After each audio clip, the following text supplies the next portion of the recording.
Traveler, Paimon, welcome. What can I do for you? It's the Traveler. She looks absolutely beat these days. She has these huge dark circles around her eyes, like she hasn't slept a wink. And she keeps spacing out.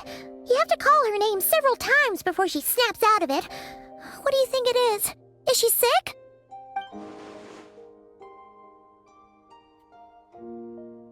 Very peculiar.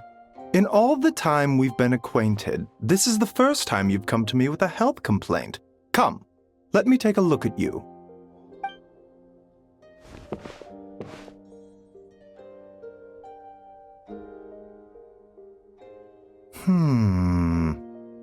Okay, Paimon does not like that expression, Baiju.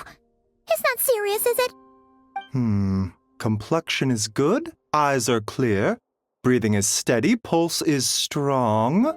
Physically, you appear to be in good condition, Traveler. In theory, your energy level should reflect that. You should be feeling right as rain. Hence my concern. A clean bill of health is usually a good thing, but in this case, it likely means your situation is more complicated. Physical illnesses come with detectable symptoms that can be used to diagnose, medicate, and cure the condition. But afflictions of a non-physical nature, they fall outside a doctor's realm of expertise. Huh? What do you mean, non-physical nature?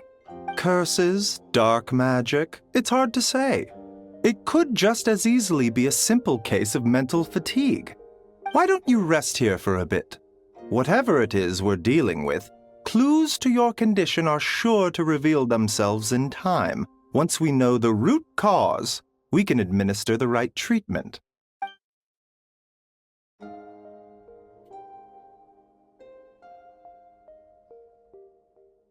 In the meantime, Changsheng and I will review the relevant literature for afflictions that present with mental fatigue.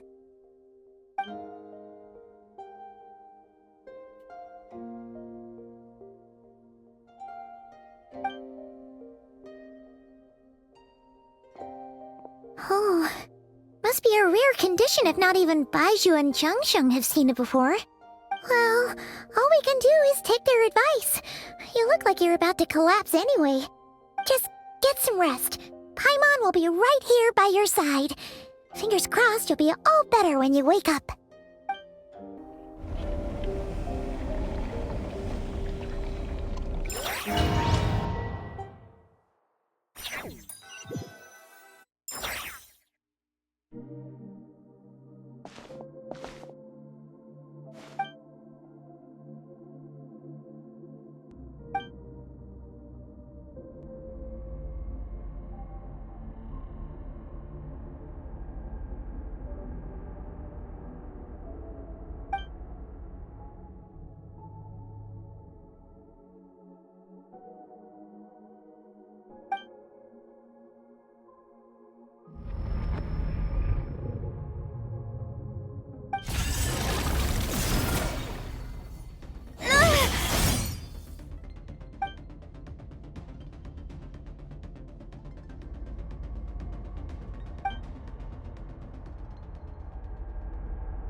Rise and shine! Time to wake up!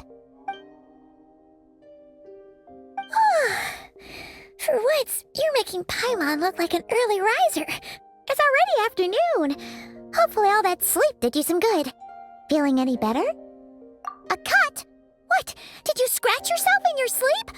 All right, let Paimon take a look.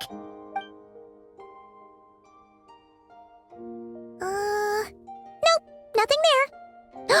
Wait, did you have a nightmare? Okay, don't panic.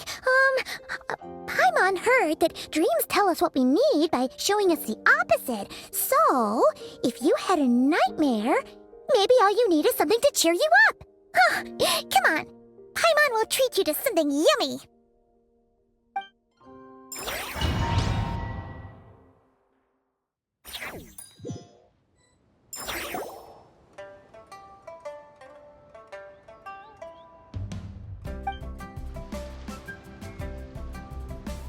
What? So, in this dream, you were trapped in a weird place with thick fog everywhere, and then a spike came out of nowhere and stabbed you in the back? Oh. Okay, well, that's a new one. Are you sure it was a dream? 'Cause from the way you describe it, it sounds like you were really there. But then again, you woke up right where you went to bed. And you were definitely in a deep sleep this morning. Then, it's decided. Paimon will stay up and watch over you tonight. If anyone tries to mess with you, Paimon will beat him up. Or, wake you up first and then we can beat him up together.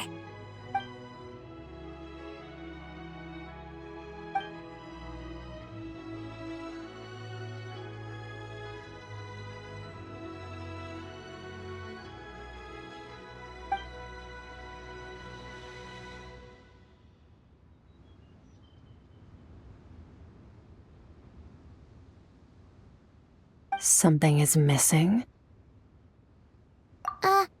Did you just say something? The flesh remains whole, but the soul is incomplete. Left unresolved, the mind will wither away along with it. Ah! What the? Wait! Paimon remembers you! Your child's master!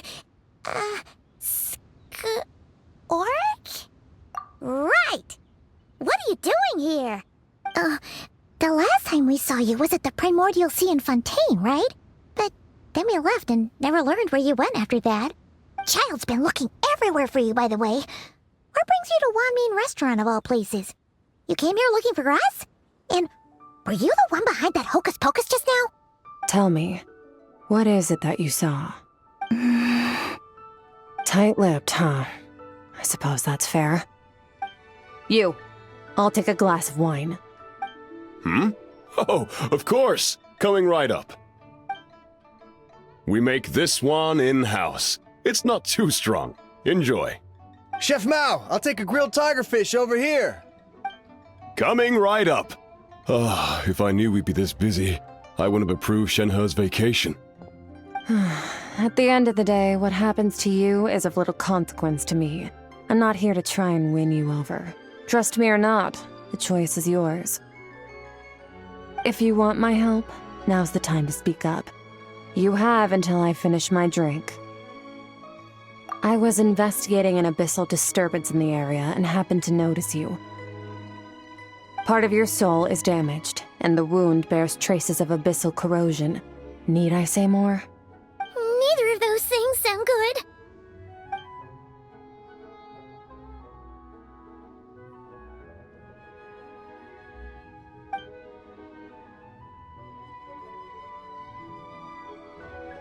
Well, should we trust her?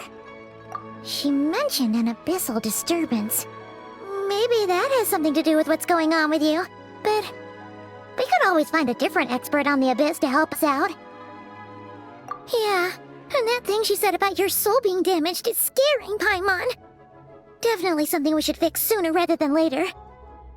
Skirk's an interesting one, that's for sure. But from what Childs told us, she doesn't seem evil, at least. 1, 2, 7, 10. That'll do. Well, have you made up your mind? What I saw was a dark space, shrouded in a dense fog that wouldn't disperse.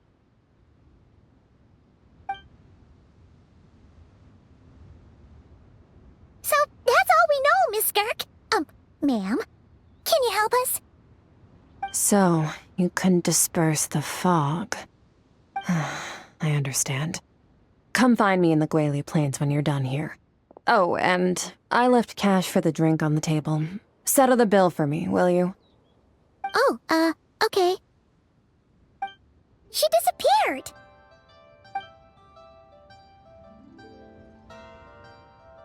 Wait, hold on. You overpaid. Here's your change. includes the drink, so it should be the right amount. I didn't think you two ordered a drink. We didn't. It was that lady who came and sat with us, remember? You brought it out to her yourself. You sure? I could have sworn there were only 2 of you at that table. What? What'd you put in their dish, Chef Mao? Some kind of hallucinogenic mushroom? You got them seeing things. Seeing things? Wait, so neither of you noticed her? Young lady? About this tall, wearing a purple dress? She ordered a glass of wine!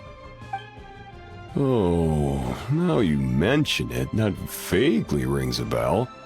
And it looks like I did open the wine jar, so it must have just slipped my mind. In any case, that settles your bill. Come again soon.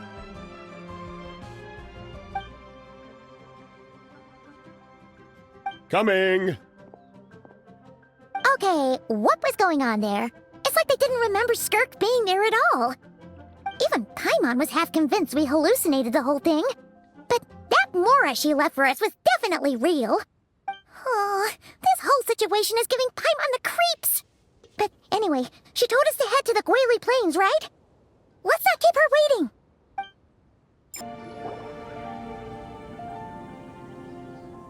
Whoa, what are all these rift hounds doing here? Huh, looks like they're collecting something. Oh, let's go check it out.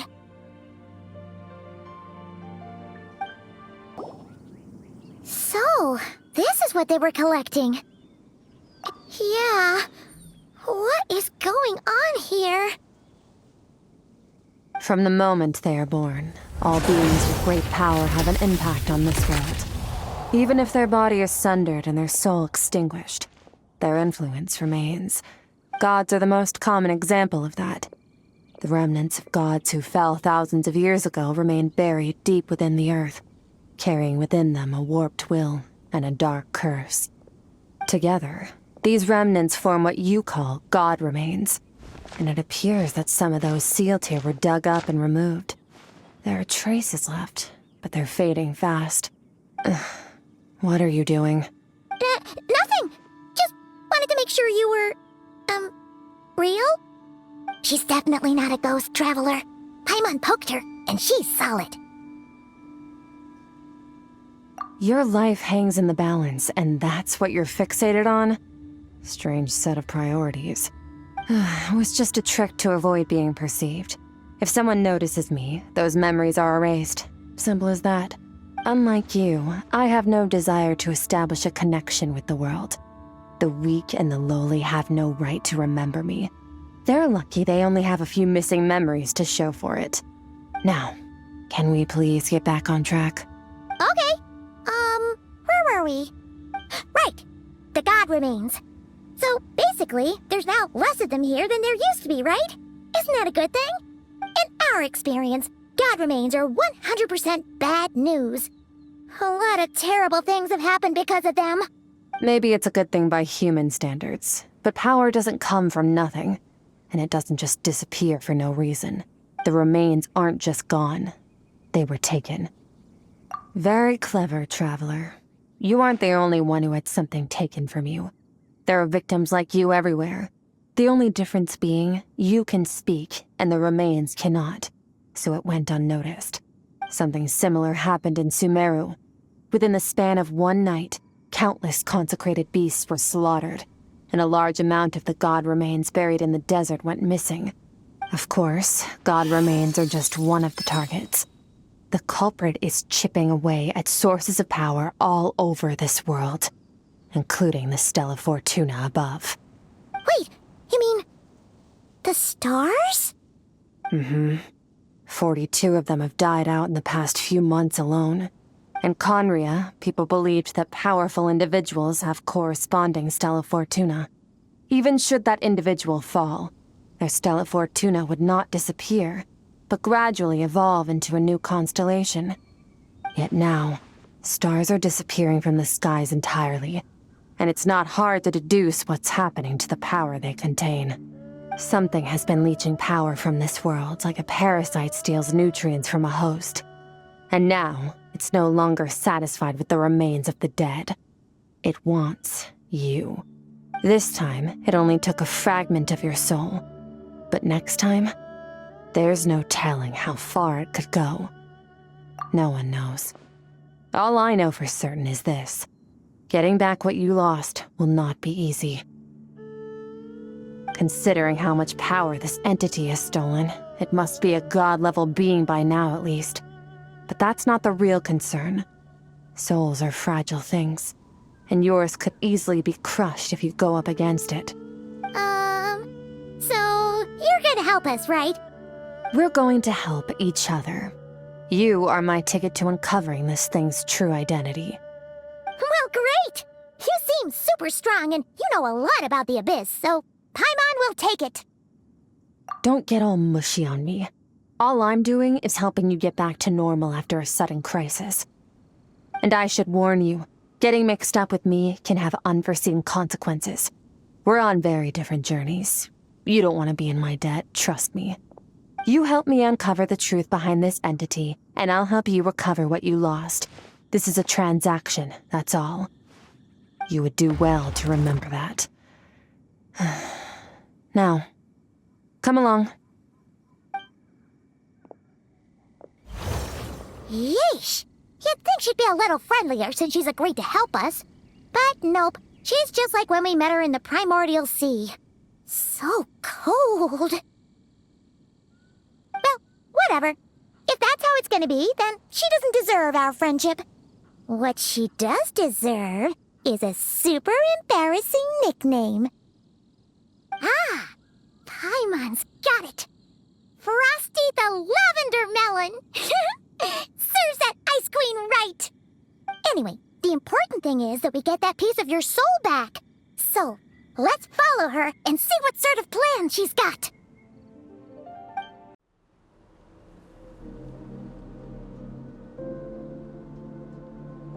Whoa! This place is way bigger than Paimon expected. Where are we? This is where I live. I suppose it's the closest thing I have to a home here. It is. I brought you here because time flows differently in this place. I don't know how much Ajax has told you, but when he fell into this space, I mentored him for 3 months. In that time, only 3 days passed in the outside world. Ajax? Oh, right! That's Child's real name! Yeah, Paimon remembers him mentioning something like that. So, a month here is equivalent to 1 day in the outside world? That should mean we're safe from that power-hungry soul snatcher for now, right? Yes, well, I didn't bring you here just to show you around. In the outside world, the Traveler could be attacked at any moment. But coming here has bought us quite a bit of time. Now, we just need to figure out how to investigate that place you saw. The one full of fog. Both your description and the abyssal disturbance I felt point to that space having some connection to the Abyss. It could even be a domain similar to this one. The thief who stole that fragment of your soul is hiding there. But the Abyss is a chaotic and turbulent place. If we want to pinpoint their location, we need to see what that space looks like without the fog. Abyssal power can grant a special form of sight. Have you ever wielded abyssal power before? Okay. Do you plan to learn? That tracks. All the information you have suggests the Abyss is something sinister, and that abyssal power is a wild and dangerous force that always spells disaster. And you're saying that's not true? Depends on your perspective. Floods and hurricanes take countless lives too. But if one day you gain the power to control them, what was once a calamity is now just another tool in your arsenal. I'll respect your opinion, though.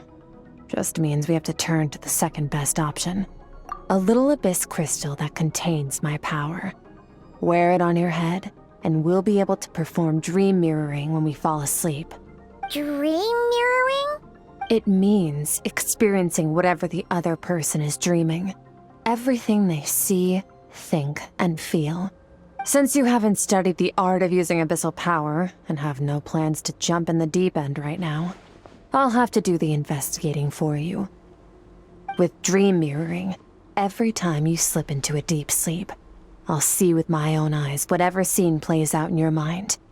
Then, I can guide you through the dream environment, and we'll take back what was stolen from you. Huh. You make it sound so simple. Tough to say. This is an unprecedented situation for both of us. Even assuming we do manage to find where this entity is hiding, like I said, getting your soul fragment back won't be easy. To play it safe, I need to give you some special training first. Wait, you're gonna teach her some of your martial arts? Does that mean the next time we see Child, we have to treat him like our senior? Do as you want. For my part, I don't see you as my disciples. You're already a pretty good fighter. All I'm planning to do is build on your current skills and train you for the specific scenarios that I think we might face. But that's enough talk. If you're ready to do this, then come with me. Time might be more lenient here, but that's no excuse to waste it. Oh, she moves fast. Paimon can hardly keep up with her. So, special training, huh? Kind of a rare opportunity. With your skills, there's not a lot of people qualified to train you. The last time something like this happened was probably anti-Raiden Shogun training, right? Oh, feels like a lifetime ago. Skirk seems pretty strong too, though. Remember how she said that the all-devouring narwhal was just her master's pet? Maybe we really will learn something here. Ready? Bring it on! Your training will be split into 3 stages. Testing your blade work, elemental abilities, and reasoning skills. We'll start with blade work. You're no rookie in this area, so I won't bore you with the basics. During your long journey, you've no doubt sparred with a lot of talented sword fighters. Consciously or not, you'll have picked up all kinds of techniques from them. You bet! There's Kaya, Master Jean, Kuching... Oh, and Kazuha, Ayaka... Yeah, we've met sword masters like you in every nation we've been through. You sparred with a bunch of them too, right? Nice to know it's all gonna come in handy now. Don't get too smug. In sword fighting, techniques alone are not enough. You need a cohesive system to bring it all together. A style or school of fighting. To use the human body as an analogy, your style is your skeleton, the foundation, the framework. Techniques are the muscles and other flesh attached to the bones. This is where your strength comes from. Improving your sword fighting is like growing that body. If your frame got bigger and taller, but you didn't add any muscle mass, you'd be weak and flimsy. Then again, if you packed on pounds of flesh without a big enough frame to support it, you'd end up bloated and unwieldy. You need to do some introspection. Take a good, hard look at your past experiences and figure out which parts of what you've learned are just techniques, and which parts can be used to form your own system of blade work. Only then will you get the full utility out of all your thoughts and observations along the way. Only then will every strike you deliver make perfect sense. Wait, is that it? Paimon thought you were gonna teach her some cool new moves. Like when you went swoosh and opened a tunnel to another place. One day, you'll reach a new level of power where you realize that even that's as basic a trick as any other. But right now, our sword styles are so wildly different that teaching you mere techniques is pointless. There are no shortcuts in the pursuit of power.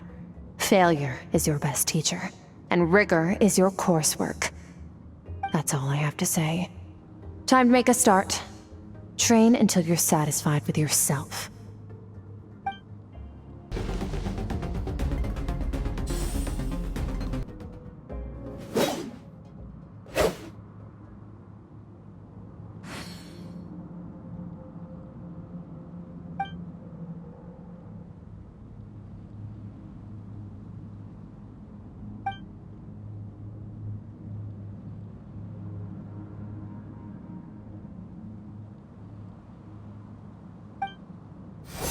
This moment will be frozen in time. Cut to the chase.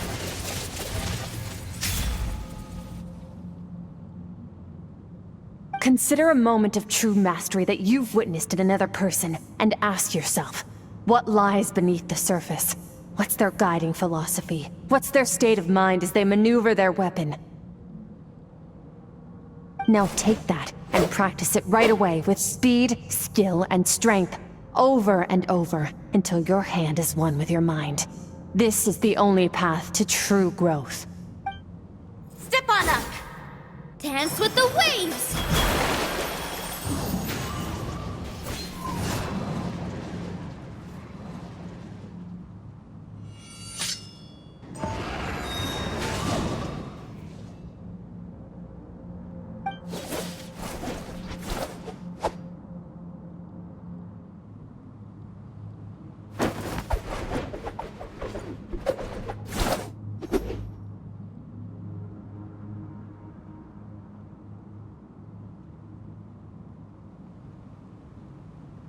If you start to tire, empty your mind, but do not stop. Stay in that frame of mind as you keep up the fight. Get rid of all redundant movements. Imagine your sword is an extension of your own body. Wield it just as you wield your arms, hands, and fingers. 'Twas on a deserted, moonlit night that the hero approached the vile dragon's limpid lair.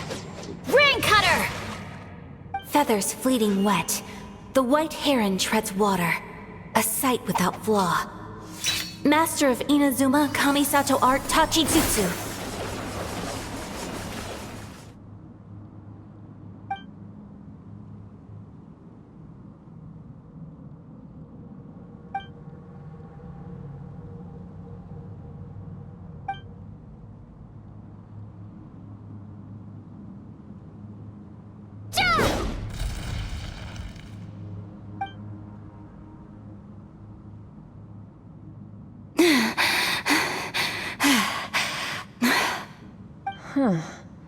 Looks like you've made some real progress.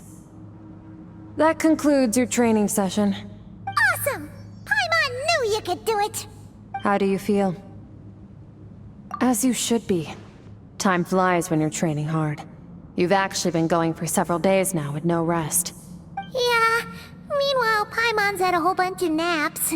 But you were so focused, she didn't want to interrupt you. Go get some sleep. I'll be doing the same very soon. Let's hope you see that foggy place in your dream, so I can get this investigation over and done with.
Skirk, why are you skipping classes again? We've talked about this.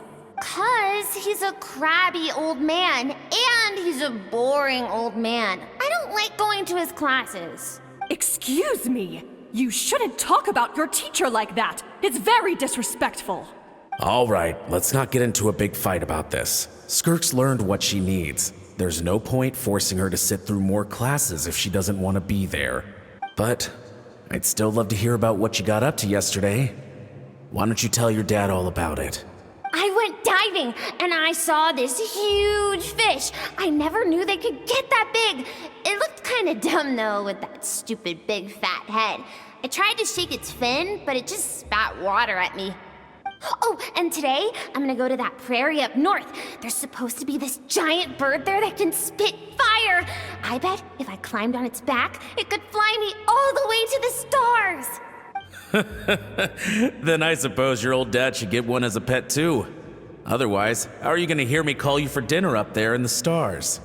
When it's time to eat, I'll come back on my own, Zilly. Anyway, gotta go. Bye, Mom. Bye, Dad. Wait! Put on a coat at least. You'll catch a cold. I'm talking to you, young lady. You spoil that child, you know. Ever since that merchant ship arrived, she practically lives outside. Always going on about exploring the beyond one day, whatever that means. Let the kid do what makes her happy. Besides, we both know you're all bark and no bite. Come on, our little adventurer's gonna be hungry when she gets back. Let's get started on dinner. The stars shimmer high above. But what lies beyond the stars? Mountains as far as the eye can see? An endless snowy plain? Or maybe buildings taller than the sky, like the people from the merchant ship said? I can't be the only one asking these questions. The universe is fascinating. If only I could meet some other people like me. We could set sail together and explore every corner of the world. I'm sick of being a kid. There's so many amazing things out there, and I'm ready to see them all. But for now, I'm starving. Better get back.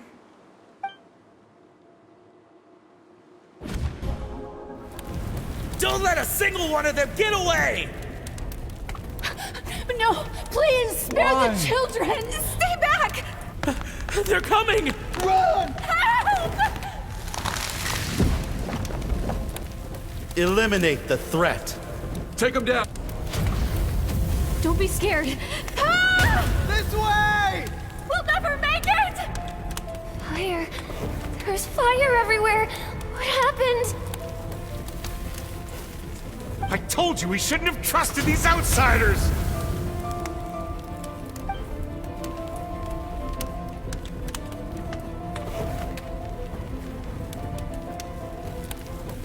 Why are you doing this? What did we do to deserve this? We welcomed you with our finest food and drink, showed you the best our home has to offer, gifted you cloth dyed by our own hands. And this is how you treat us? Run! Save yourselves! Captain, Zone 3 is clear and we have Zone 2 surrounded. Begin extermination. Remember the orders from Upper Command. No one is to be left alive. Rest assured, sir. We have enough munitions to annihilate these savages and burn their entire civilization to the ground. Good. The only ones who put up a real fight are that man and his wife, correct? What's their status? We shot the man in the ankles and the wife broke her wrist attempting to fight back. They won't be doing much more fighting. They're holed up in their home for now, but they won't last long. To prevent them from making some kind of last stand, we're planning to clear out the other zones first so we can send a bigger squadron to surround them. Well, well. Turns out some of these beasts do know how to use their claws. Now the threat these savages pose will be undeniable. Let them cling to what's left of their lives for a little longer. Once the other zones are cleared, I'll cut off their heads myself. Dad? Mom? Skirk, you're all right? Thank heavens. I'm so happy to see you, sweet girl. But you need to go. It isn't safe here. They'll be back any second. What happened? You're bleeding a lot. Dad? Mom? This is the place. Alert all units. Prepare to surround. Run, Skirk!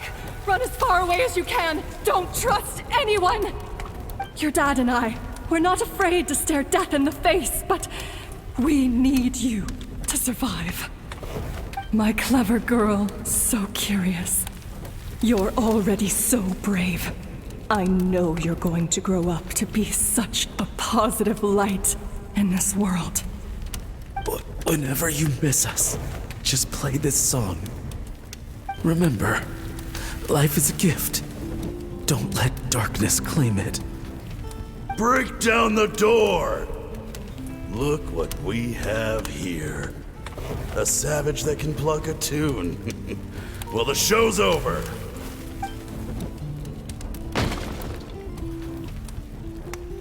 You! Stop singing! Shut it! I said shut it or I'll make you! Fine. Have it your way!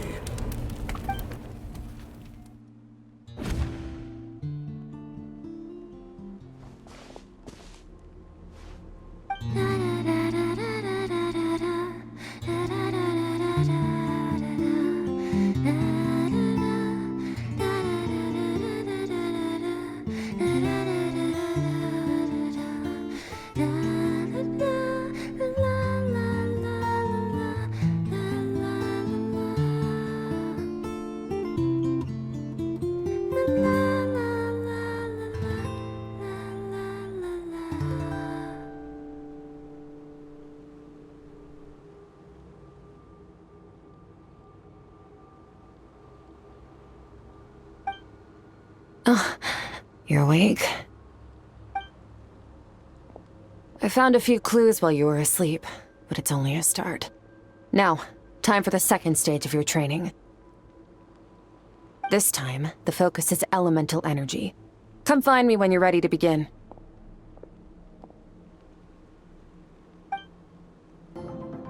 Man, staying in the abyss feels so surreal, don't you think? No day and no night. It's like time hardly exists. If we weren't careful to keep track, it feels like we'd have no idea how long we've even been here. Well, except for the fact that Paimon still gets hungry like clockwork. You go do your training. Paimon's gonna grab a bite.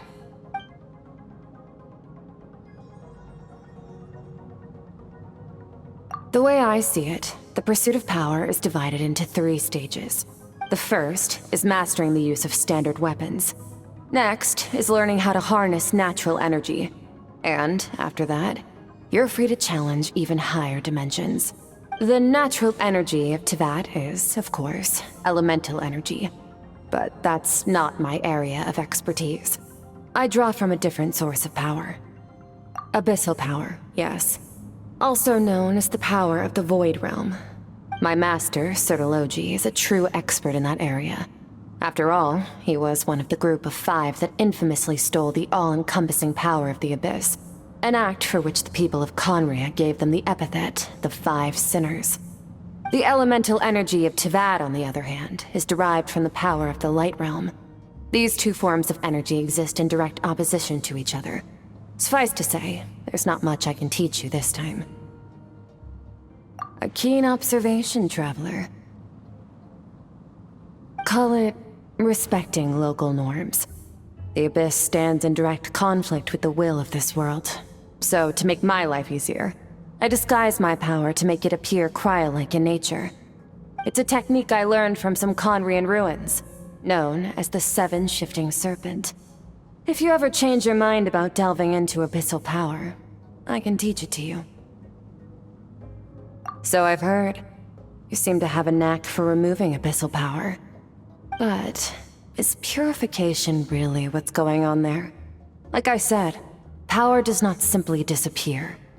Just thinking out loud. Let's focus on your elemental training.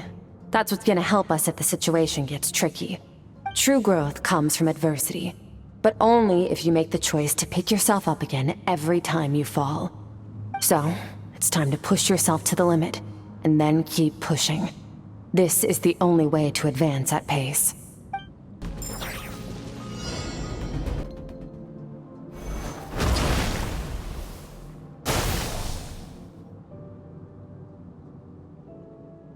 You need to understand what makes you special.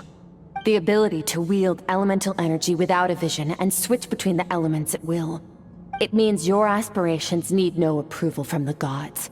Your power is not bound by the rules of this world. So be bold. Do not be afraid to chart your own path.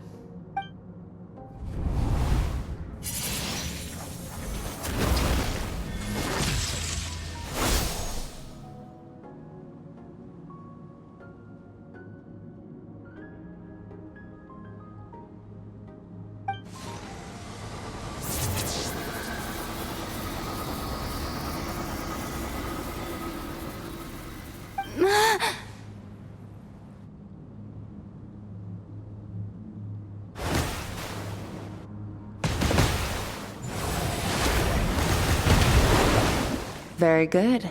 It seems you've reached a deeper level of connection with the elements. Long enough for you to lose yourself in your training, which is a good sign. Relentless practice with the elements has drained all your strength, but it's also what allowed you to make progress. Get some rest. When you wake up, we'll proceed to the final stage of your training.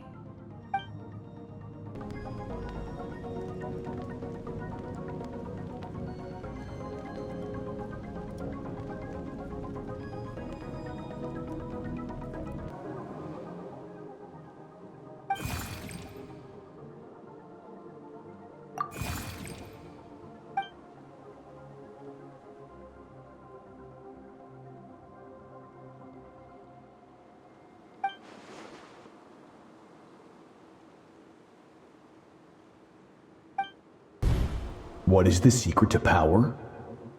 Longing, hatred, self-preservation.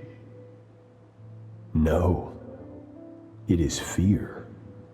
The fear of losing those you love. The fear of watching your home burn. Fear of loneliness. Fear of death. Fear is the source of evolution. It forces humanity to adapt to their environment and overcome hardship. It is in the process of prevailing over our fears that we surpassed first ourselves and then the rest of the world. That fear is now part of you. It calls on you to evolve. And it is time to answer. Any minute spent missing home is a minute wasted. Practice your sword work instead. Do not make me tell you twice. But, Master, I can barely lift the sword anymore. If I keep going, I feel like my wrist is going to break. So it has not broken yet. Then pick up your sword and keep practicing until it breaks. I want to hear the cracking and splintering of bone.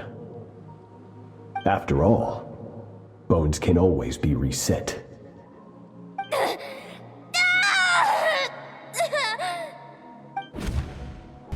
Good, Skirk.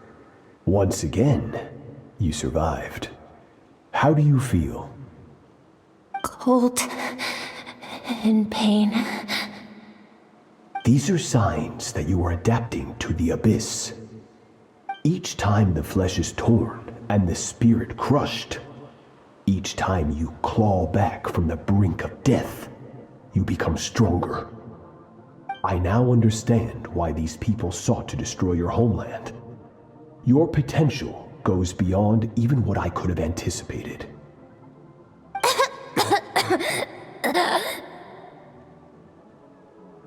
But you still have much to learn in your pursuit of strength. Your mind is rife with distractions. From now on, I shall show no mercy in your training. You must learn to shut out all the pointless emotion, crush the self that makes you weak, and become master over your physical form. Get up, Skirk. Wipe the blood off your face. Cut away the rotten parts of your flesh, and mend what is broken. Then take up your sword.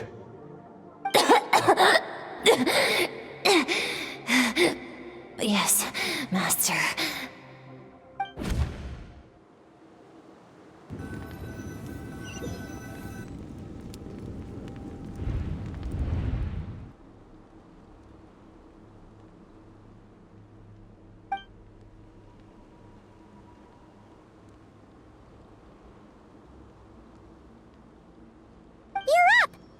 hopefully you got some good rest. Skirk said to tell you that she's ready to start the final stage of your training whenever you are. So, want to head over now? Or did you want to wait a little?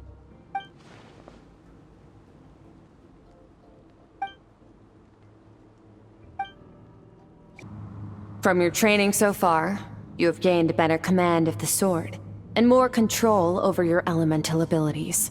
That's only part of it. Experience is the real teacher. Your journey, the friends you have made, the dangers you have faced. These have taught you more than I ever could. Now, it's time to focus on how you react under pressure. You must be able to think rationally, even in unpredictable combat situations. To simulate this, I'm going to attack, and you're going to block. Ready?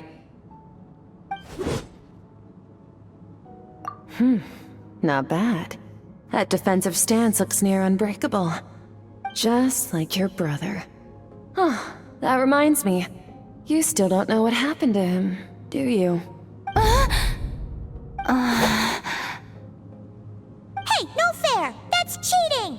You think every opponent has the same moral code as you? You can denounce their deplorable methods all you want. But only if you live to tell the tale. The dead don't get to complain. Strong emotions will always arise in combat. Anxiety, anger, fear. But a true warrior is never at their whim. Only when you are free from the influence of emotion can you make the right choice, no matter the situation. How amusing. Almost sounds like you think you know me. But you don't. You can choose your own path. We are not the same. Let's begin. Try to use reason over emotion. Make the most rational and advantageous decision in any given moment. This is your final training session. Look alive.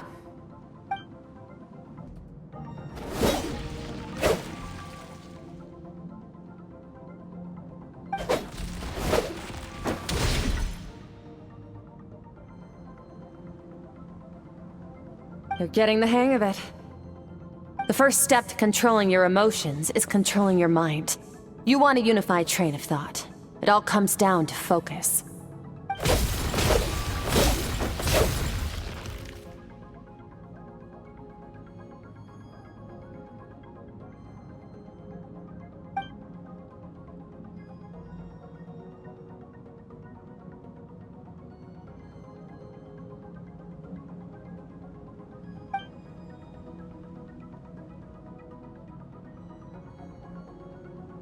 Your mind is rife with distractions.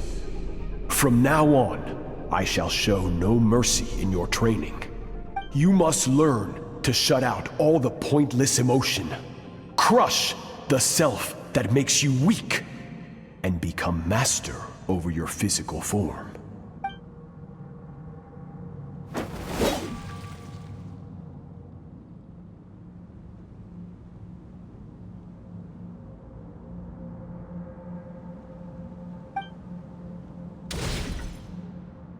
Stop. Let's pause here. One look, and I can tell your mind has wandered. That's to be expected. There's a limit to how long a human being can concentrate on one thing. Staying calm and focused sounds simple in theory, but in practice, it's more demanding than sword work or elemental abilities.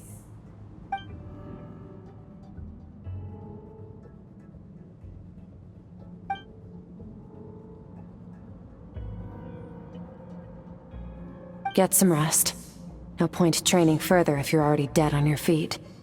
Like I said at the beginning, the only goal of this training is for you to reach a point that you're satisfied with. You managed to push past your limits, which is a good start. You can be proud of that, and sleep well knowing that you've earned it.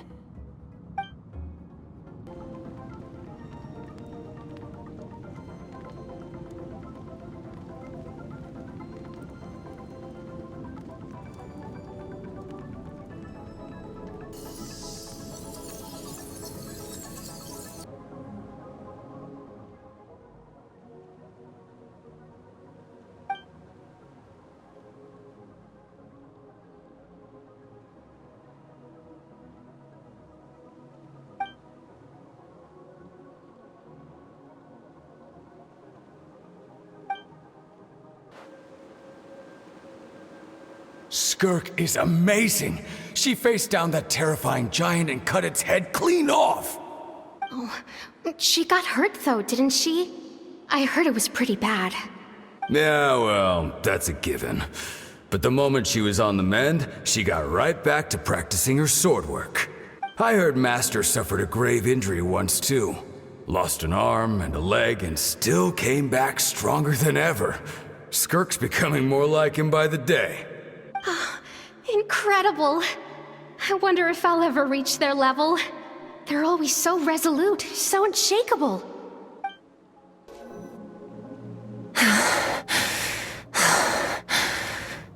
Pathetic. You're not even trying. You're so much weaker than you think. Skirk, have you become a positive light in this world?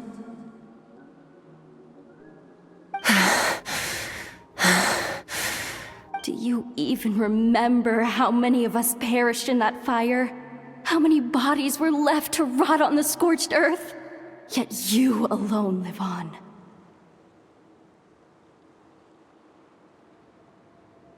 Keep your gaze fixed on your blade. You don't deserve to rest. I have so many questions. I just want to jump in a spaceship, explore the whole universe, and get answers from the stars. I just need to wait till I'm grown up. Then I can do anything.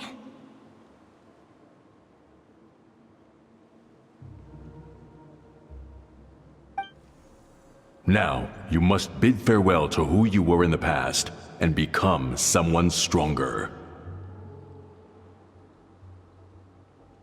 Run, Skirk, run! Only death awaits us here. Keep running, and don't ever look back.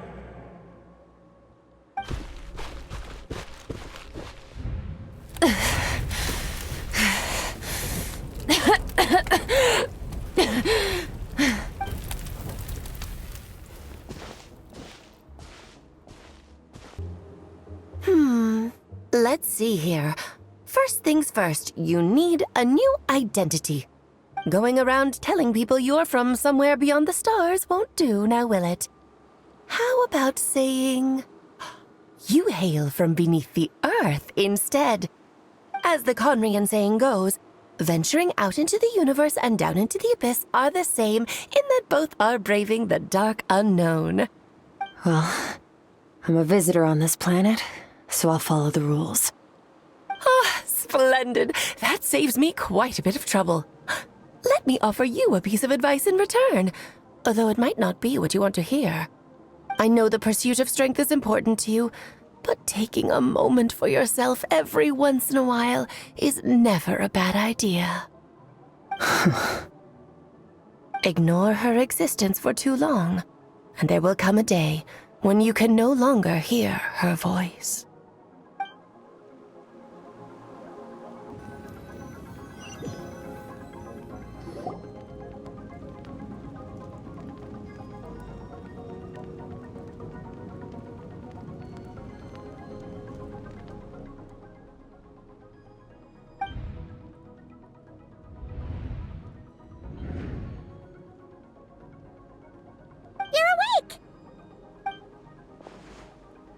You must be starving, right? Ta-da! A barbecue feast just for you! Of course you are! That's why Skirk and Paimon got this all ready for you. Dig in, before it gets cold. Ah, well, if you're around someone long enough, it's bound to happen. Plus, Skirk can cook. So, Paimon decided she can forgive the whole Ice Queen thing. Paimon's not one to hold a grudge. Here's an idea. Let's save the chit-chat until after the meal.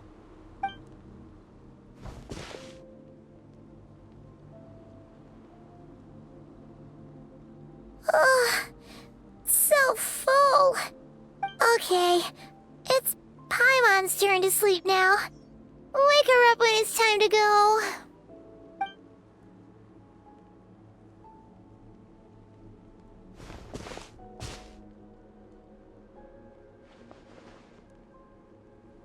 I have good news. First, Your training is complete. You have what it takes to wield immense power. Now it's just a matter of putting it into practice. Continue to learn from your journey and hone your skills against formidable opponents. Second, I've located the culprit we've been searching for. Next, we just need to retrieve the missing part of your soul, and our business will be concluded. When Ajax trained with me, he once told me he was bursting with questions. So I allowed him to ask me 3 of them before he left. You and I may never meet again, Traveler. So if there's anything you want to ask me, now's your opportunity. Just like Ajax, I'll answer 3 of your questions.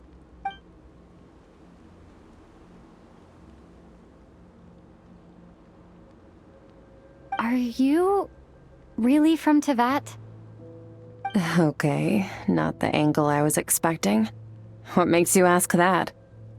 I'm sorry I didn't tell you earlier, but while we were dream mirroring, I think I saw your memories.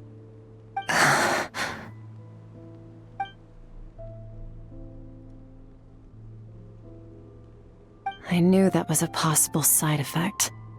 Closed off my mind to you for that exact reason. Even with the dream mirroring, you should have seen nothing but endless darkness.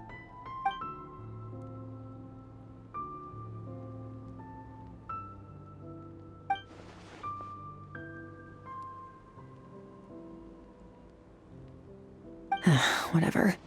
Must have been a flaw in my execution. I shouldn't be too surprised. Due to some recent circumstances, my self-control has been lacking as of late. Since you've seen what you've seen, there's no reason to hide the truth. All I ask is that you keep it a secret. No, I'm not from Teyvat. I'm from a different planet. And there was a time when I journeyed through the stars. A lot like you in some ways. Like me? Do you mean you're also a descender? No, we're different in that respect. You're influencing the fate of this world. But me, I'm just passing through. Several hundred years ago, my master, Sertologi, opened the border between worlds and sent me here.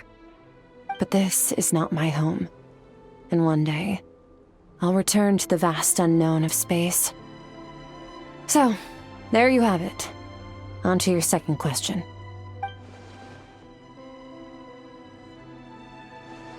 What is your goal in coming here? To become stronger. For certain reasons, I need to bridge the power gap between me and my master as quickly as possible. But first, I need to understand the source of his strength. To do that, I need to follow in his footsteps, walk the path he once walked. And somewhere along the way, I'll find out how to defeat him. That is my sole focus and purpose. Okay. You have one question remaining.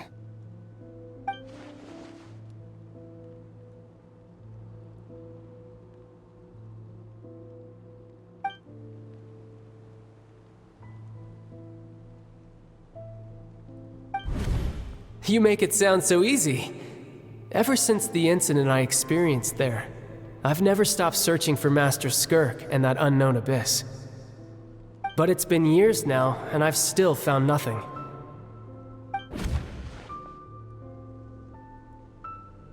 Well, your last question? You know Child is looking for you, right? Are you gonna let him see you? Ajax. His situation is different than yours. Before you ever crossed paths with me, you'd already encountered many formidable people, studied their techniques, and developed your own skill set. So, during your training, all I had to do was build upon that foundation. But Ajax was so young when he came to me. A complete blank canvas. Children can't help but imitate their role models. In the long run, that would only hinder his growth. Once Ajax has enough strength in his own right, I will allow us to meet again. Until then, let that motivate him to reach his full potential.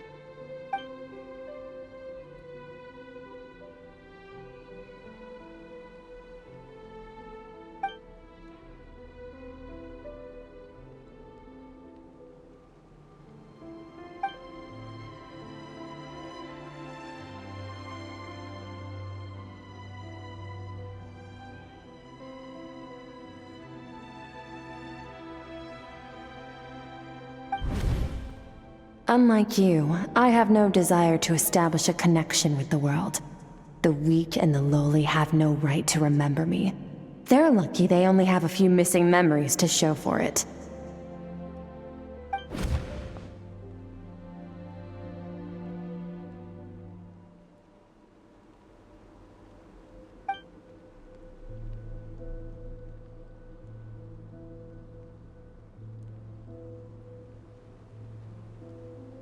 Wake up your companion. It's time to go. Oh, and everything I just told you. Best keep it a secret from her as well. Wait. This is near the chasm, right? Yes. If we enter from here, we'll be able to reach that place from your dream. You have some experience with abyssal domains by now, but still, this is someone else's territory. Best to proceed with caution. Don't worry. Paimon's an expert at hiding behind other people for safety. Oh, but, that means you need to stay safe, Traveler. All right. Remember your training. Time to put it to use. Oh, looks like this is a dead end. Did we make it to his hiding place? Ugh, this fog is making it impossible to see anything! This should be the place where you were attacked, Traveler. The missing part of your soul should be nearby. Can you sense where it is?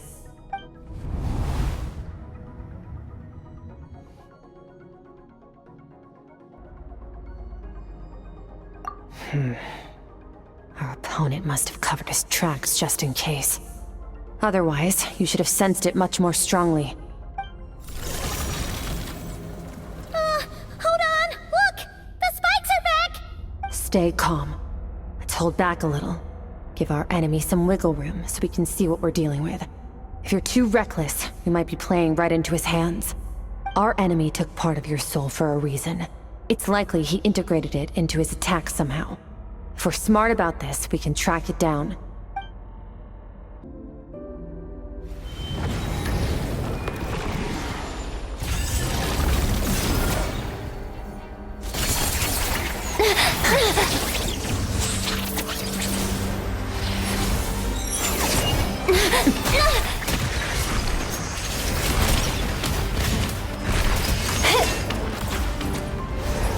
From the start, the attacks have been focused on me.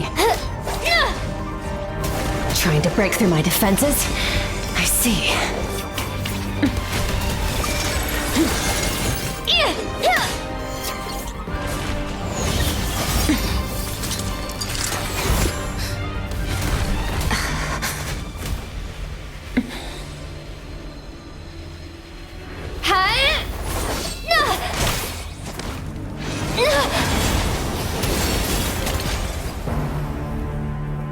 You alright? That thing was...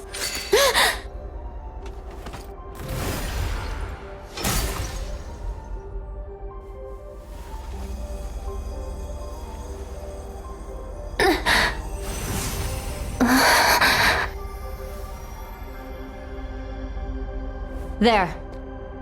I got it back. Traveler! Skirk! What happened? It looked like Skirk just got... In the Guili Plains, you asked me why this enemy chose you as his target. Now, the answer is clear. It's not just the fact that your strength is impressive. It's also because of your ability to, as you put it, purify abyssal power. Whatever that actually means. The fact is, that ability allowed him to do something that should have been completely impossible. Namely, break through my defenses and steal my power. No, he couldn't have known I'd come to his domain. He only stole your soul fragment because he knew the value of its power. I doubt he expected it to come in handy so soon. Call it fate if you want. I believe that's the term they use in this world for arbitrary coincidences like this. In any case, it works to our advantage. Once I realized what he was using that power for, it gave me the chance to get back what you lost. I'll cope. Well, done gorging? Good. Time to answer some questions. How did you get the power of the all-devouring narwhal? The all-devouring narwhal?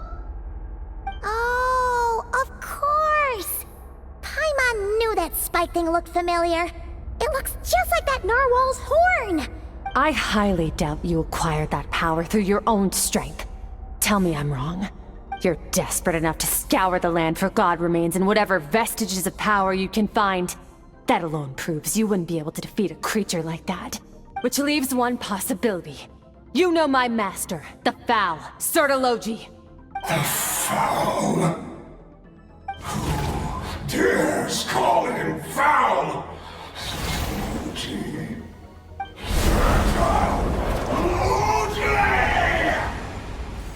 What's wrong? Bit off more power than you can chew? You're struggling to hold a basic conversation. Just a little longer. I'm still... Look! It's back! Those obsessed with power will let it devour them before abandoning their pursuit. Keep calm and use reason to decide the best course of action.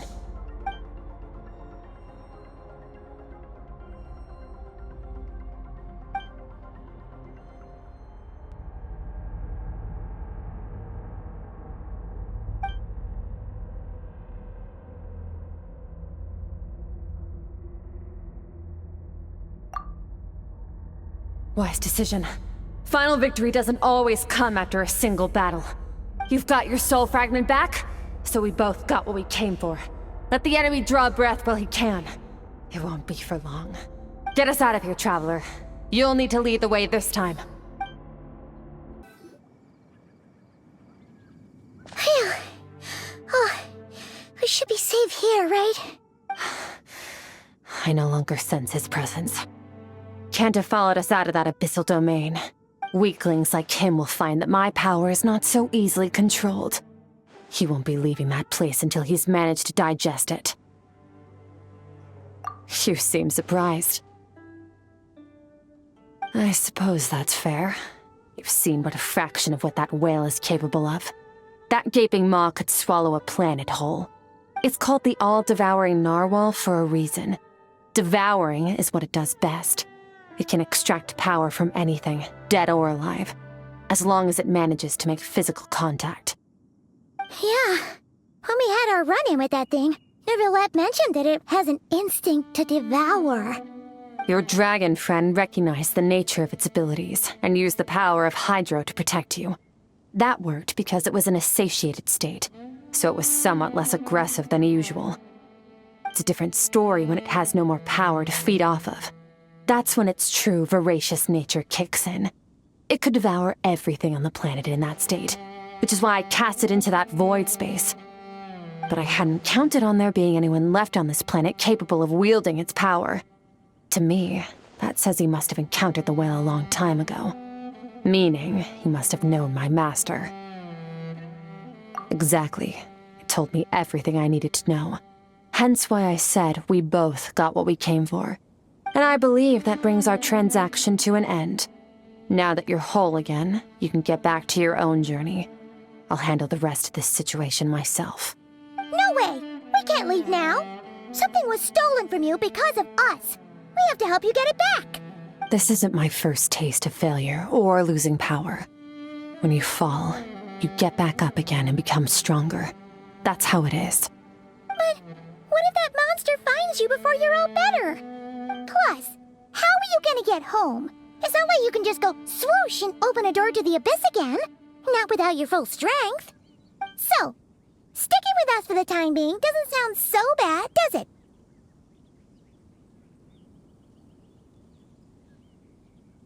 it? Fair enough. Then take this. What is it? A bag of Mora. Nothing in this world is free. I know that much. I'll leave the planning to you. Hurry up and decide where to go. We shouldn't linger. Huh.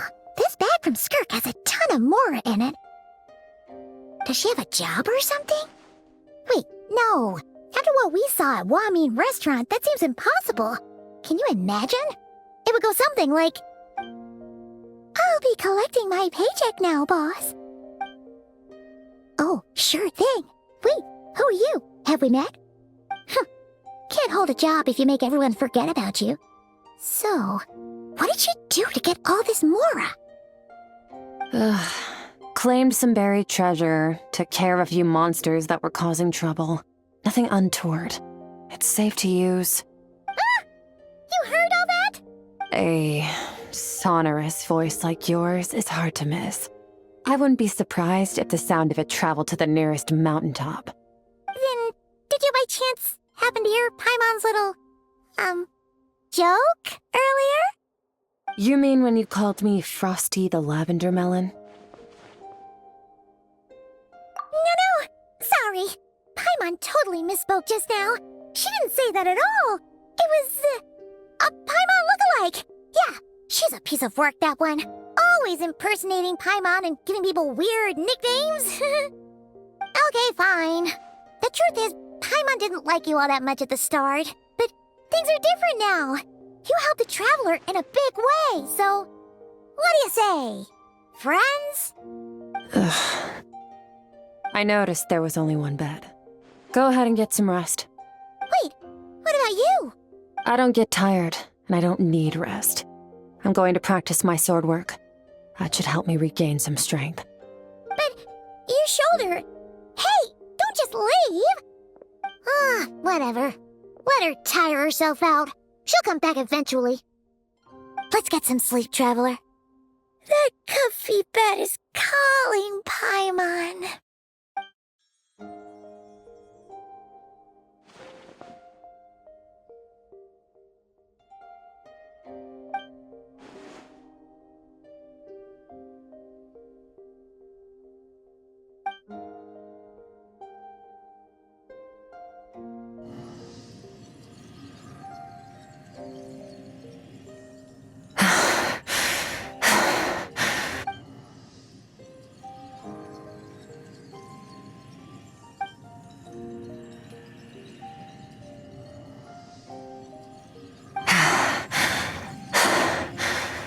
Quiet.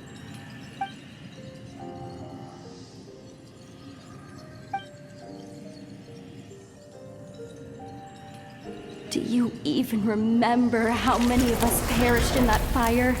How many bodies were left to rot on the scorched earth? Yet you alone live on. Keep your gaze fixed on your blade. You don't deserve to rest.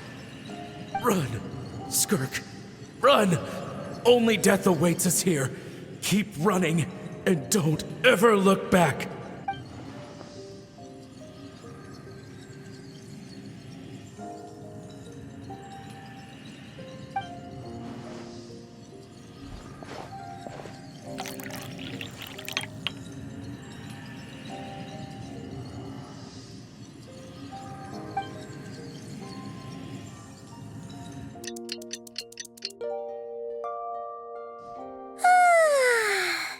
Getting an early night's sleep is the best. That bed was so comfy. Wait, Skirk? Have you been sitting out here the whole night? The bed's all yours if you want it. About 60%, maybe 70. Whew! Paimon thought it would take at least a couple of days. That was fast. No, not fast enough. That's 20% less than last time. Same training regimen, same intensity. Nothing felt different, but somehow the outcome fell short. No, I think the problem's with me. I need to meditate for the next 2 days. Deep introspection should help me find the issue. Ooh, sounds intense. We'll watch over you in the meantime, then. Thanks. See you in 2 days.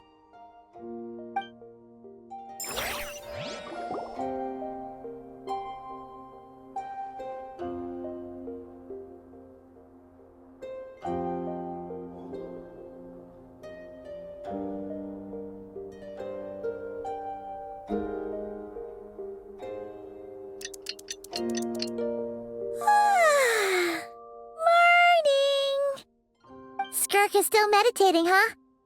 It's been 2 days already. Shouldn't she be awake by now? Paimon can't think of anything we can do to help. Oh, Breakfast! That's it! Paimon will go get breakfast! Skirk is gonna be starving when she wakes up. Be right back.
That's right.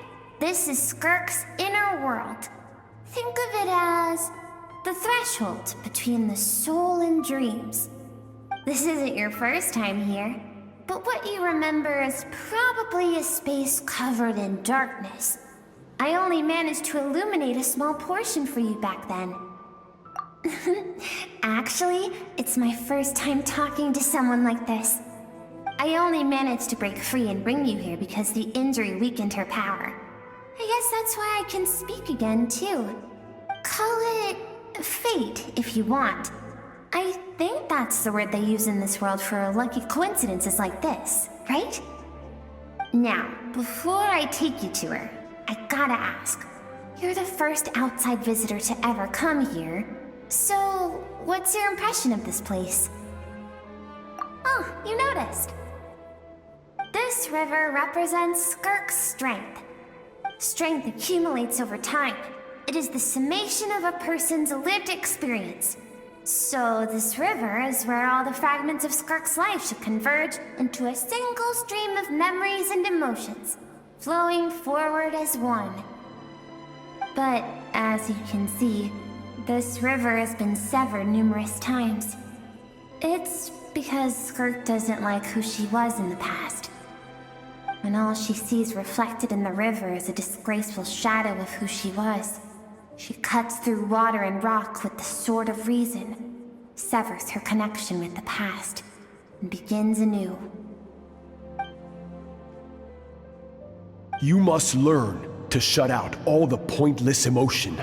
Crush the self that makes you weak, and become master over your physical form. This isn't my first taste of failure or losing power. When you fall, you get back up again and become stronger. That's how it is.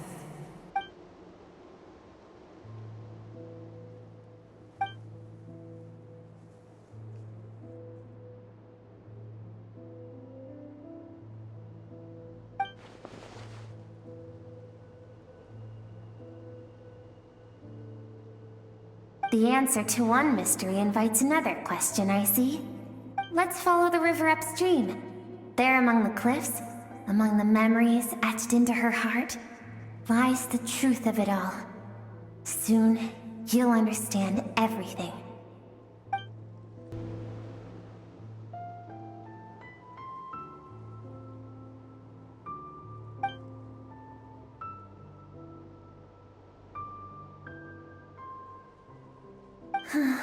I've always thought that, even when falling leaves don't come from the same tree, they can still form bonds of kinship when they meet.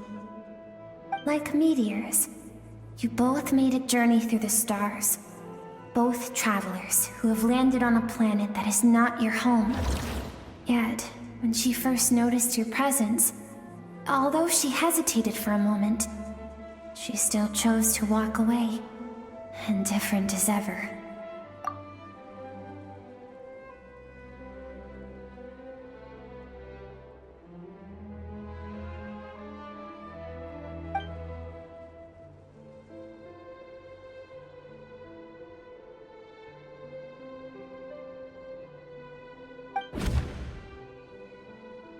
Seems like you've answered your own question. sees herself as a trespasser in this world. She's made a conscious choice to avoid altering its path. But the reason for that decision stems from events much earlier on in her life. Let's keep going. It's still a long way to the source of the river. You now have what it takes to wield immense power. From this day forth, I shall teach you no more. No one can become a worthy warrior through imitation alone. I have given you fangs and claws. Now, you must learn to hunt. You wish me to travel the world beyond on my own, Master? Indeed. Make new friends. Embark on your own journey. And piece together a new future from the shattered remnants of your past. We will still have contact through the abyss. But know this. One day, I will take the life you worked so hard to rebuild and reduce it to ashes. Just like the fire that haunts your mind. Why would you do that?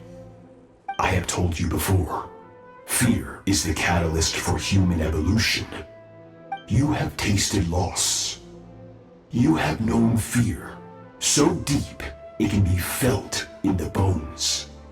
But as living beings, we all have an instinct to detach from that which harms us. And thus pain dampens over time, and the acrid taste of fear becomes but a distant memory. Yet now, I have bestowed upon you the gift of fear eternal. It will drown you in the nightmare of your childhood, or it shall drive you to defeat me, whatever the cost.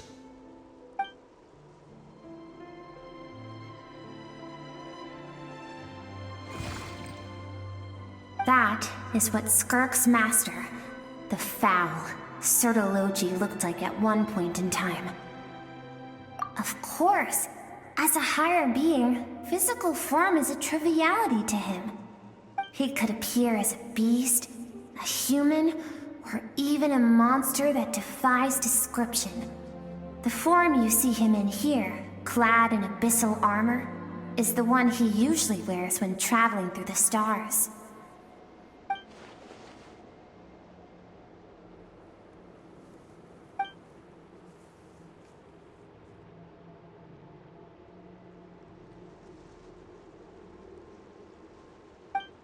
For certain reasons, I need to bridge the power gap between me and my master as quickly as possible. But first, I need to understand the source of his strength. To do that, I need to follow in his footsteps, walk the path he once walked, and somewhere along the way, I'll find out how to defeat him. That is my sole focus and purpose.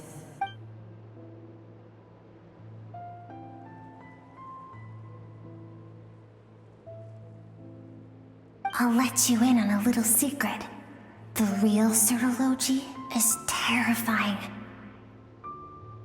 The scope of his power is impossible to understand until you experience it firsthand. It is absolute, the power to crush all things. Shall we keep going? Let's see. We're about halfway there.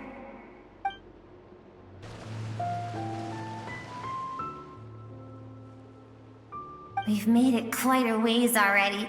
This is Skirk, when she first began training under Sertologi. I have set your broken wrist. Tomorrow, you're to train twice as hard. No tears this time. Good. Attempting to garner sympathy through tears is a habit of the weak. A pitiful, useless ploy. Can I ask a question, Master? Why did you save me? I keep thinking, maybe it would be better if I had died. I wouldn't be haunted by that fire all the time. I wouldn't have to go on like this. I saved you because I have a plan for you. It has been too long since I fought a battle that demanded my full strength, and I hunger for it. Every so-called genius and prodigy I have faced has crumbled like sand underfoot. Before me, even fate bends the knee. So, I will teach you everything I know, train you by whatever means necessary, in the hope that one day, you might surprise me. But I don't want to draw my sword against you, Master. What you want matters little. Among the boundless sea of stars, the cries of the weak are but faint murmurs that disappear into the void. You of all people know that well. Yes, Master. From that day forward, all she knew was grueling training, emptiness, and fatigue. After some time, her talent bloomed, and she gained control over her emotions, like her master. How should I put it? It was not that human emotion disappeared from her heart, but that reason came to dictate all she was allowed to feel. I suppose it was at this point that she became the Skirk you know today.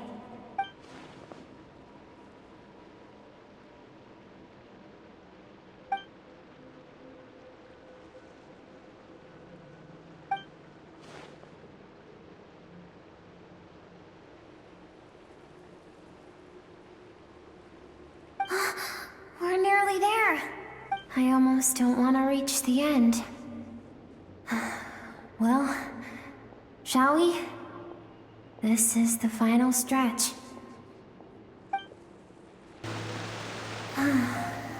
These are Skirk's happiest memories. What a simple and carefree time it was. Wisps of clouds dotted the sky. The sun bathed everything in golden light. And when song filled the air, not even the shyest of flowers could resist swaying along. This is Skirk's homeland. She was so curious about everything as a child, always skipping school to go exploring instead. There was so much to discover. The treasures at the bottom of the sea, the secrets beyond the stars, and that merchant ship packed with adults wearing those strange clothes. Yes, the ship. That was the beginning of the end. It was a spaceship. When it arrived, the people that disembarked wore smiles on their faces and spoke of friendship. They claimed to be merchants from a neighboring planet, looking to establish trade. Skirk's parents, her relatives, her neighbors, everyone welcomed the newcomers with open arms and allowed them to explore the planet. To them, the visitors were guests and should be treated with hospitality. No one had any idea of what was to come. Several months later, an army of unknown origin arrived without warning and carried out a ruthless campaign to destroy everything and everyone on the planet. Skirk had skipped school that day, like so many times before, so she was not caught in the immediate wave of destruction. But when she came home that day, only fire and ruin awaited her. Countless people cried out to her for help. People she knew and loved. Friends and relatives. The little girl who lived next door. The shop owner with the bad leg. The bad-tempered teacher she had made fun of just that morning. Their lives were discarded like worthless trash as the fire consumed one life after another. Skirk was helpless. All she could do was run. And so she did. She kept running until an unexpected figure crossed her path. If Sertology hadn't been there in that moment, the fire would have claimed her life too. And there she would have remained, left to rot in the scorched earth, with no answer as to why any of this was happening. Because she and her people were seen as a threat. As the initial merchant ship explored the planet, they discovered that it hadn't always had the condition to support life. Yet there was evidence of human activity, even during the periods of extreme heat or cold in the past. Further research revealed that, over time, the people of this planet had evolved the ability to adapt to any type of environment or energy source.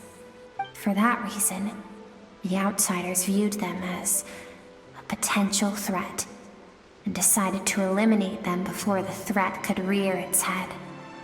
And so, the army was called, and the so-called danger was wiped from the face of the planet. Senseless, isn't it?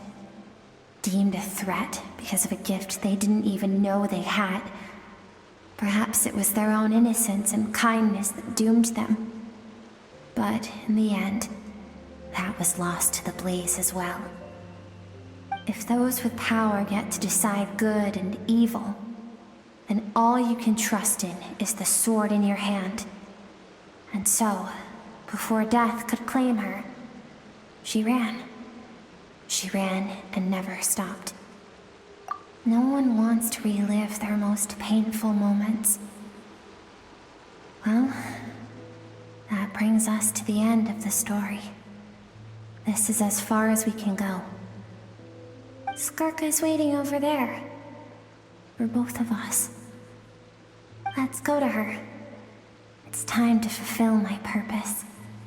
And my greatest wish over all these years.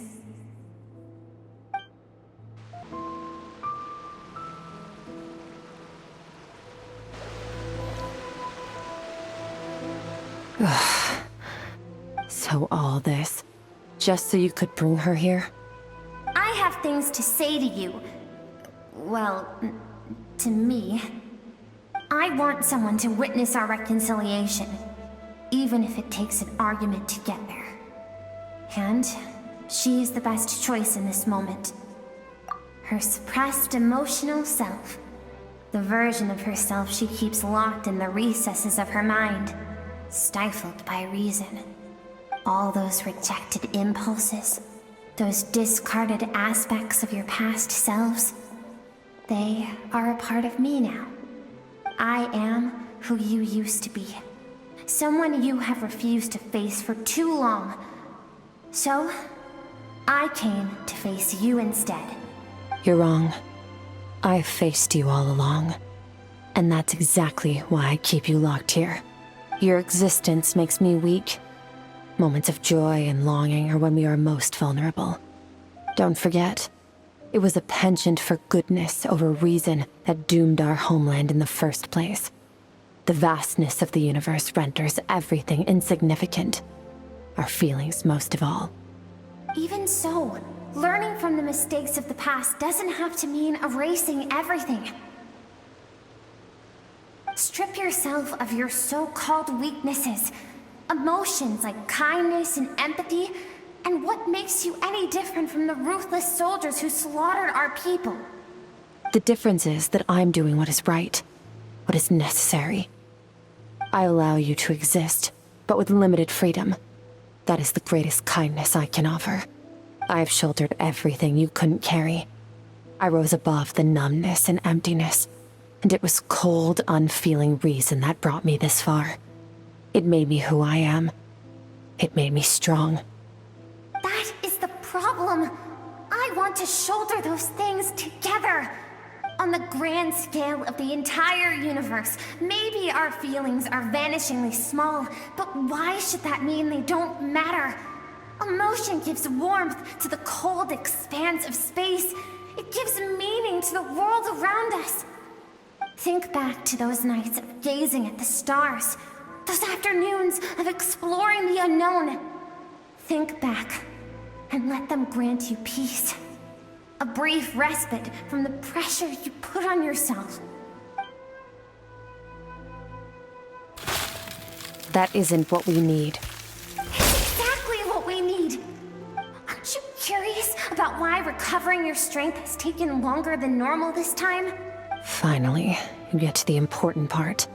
That is the only answer I came here to find. Then look around. Look at your inner world. You cast aside your dreams and curiosity, and in doing so, you lost your original motivation. You severed all connection to who you used to be, so you can no longer draw strength from your past. Now, the only things driving you forward are fear and survivor's guilt. But these cannot take you far enough. And so, this river, the source of your strength, grows more polluted by the day. And you think that means I should seek help from a weak little thing like you? Your emotional self isn't weak. The fact that she transcended time and broke free from her constraints to come and face you, that proves it. Thank you for saying that. I knew bringing you here would be the right choice. To be honest, I'm not here to argue with you. This isn't about who's right or wrong. And in fact, I agree that in order to make it through the wake of that tragedy, we had to distance ourselves from the pain through reason over emotion. But what is right at one point in time isn't always right forever. I know you will never forget that fire. I know the fact that you were the sole survivor fills you with guilt. And I know that among the voices that haunt you, mine is there too. Because deep down, you know that you didn't turn out to be the person you wanted to be. All those unfulfilled hopes are like knives to the heart. And I don't want you to hurt anymore. So even if you can't accept me, I hope, at least, that you can let go. I keep thinking, maybe it would be better if I had died. I wouldn't be haunted by that fire all the time. I wouldn't have to go on like this.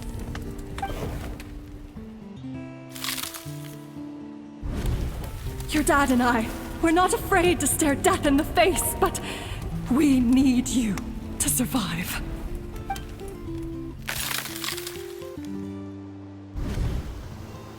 I'm sick of being a kid.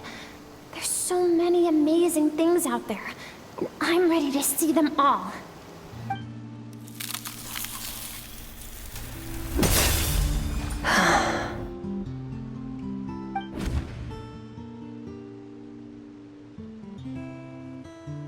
I remember. There was a song Mom and Dad always sang when we went out to fetch water. Dancing water. The sand along your path is begging for your song and movement. Will you carry this burden with you on your journey? I am not the dancing water, and you are not the burdensome sand. But if this is your wish, then I will carry you with me until the end. Thank you. I should be thanking you.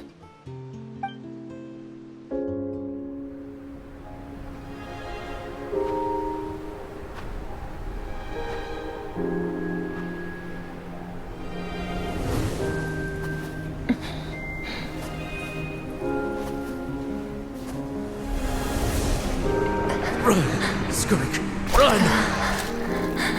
Remember, leave no one alive! Heed my words, Skirk. Let fear take root in your soul. Did you survive? Why was it only you? Skirk, did you become a positive light in this world?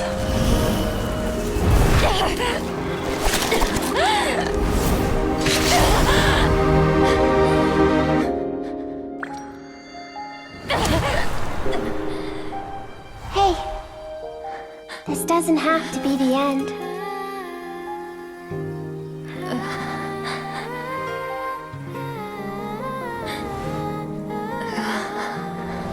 Life is a gift. Don't let darkness claim it.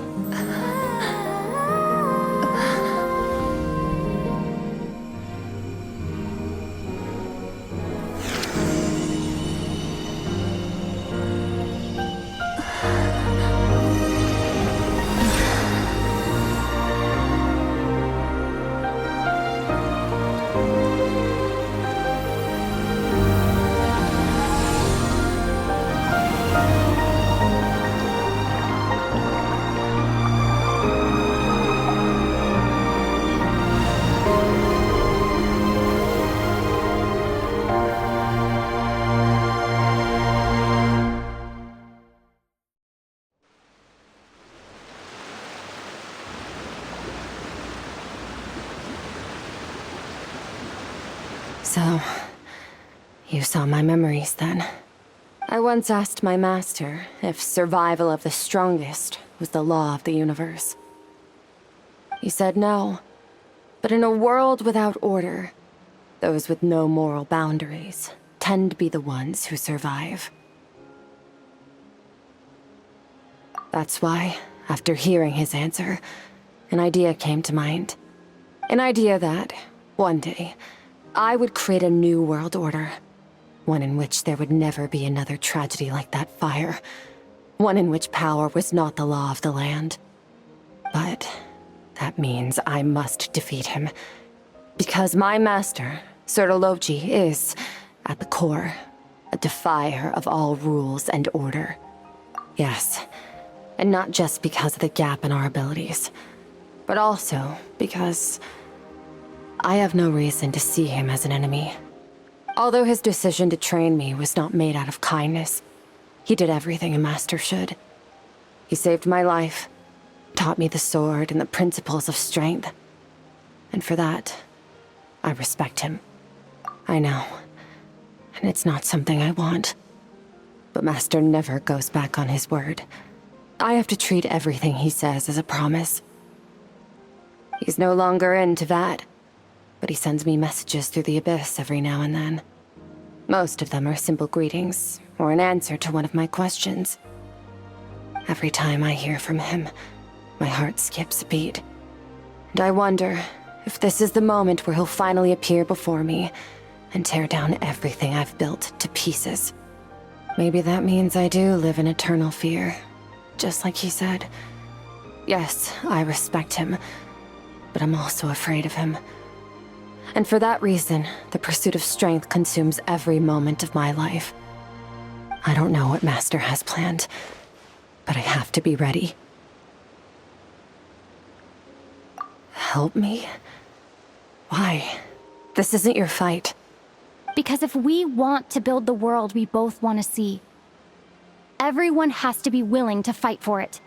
If we all do our part, we can make the entire universe a kinder place.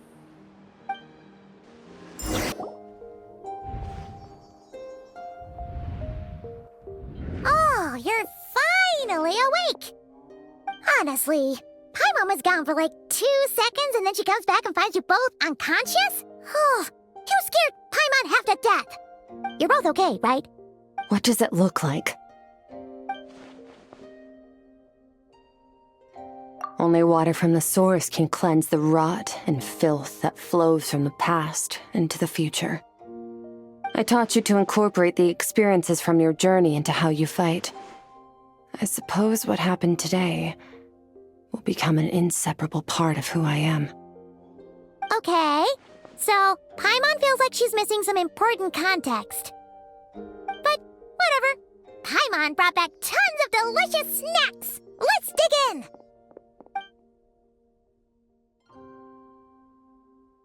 All right, it's about time we finished what we started. We're gonna deal with this thief for good, right? This time, I'm not going to tell you to hold back. But having digested even more power in the meantime, he's going to be tougher than before. The good news is, we have no reason to pull our punches this time. So, let's go. Same place as last time.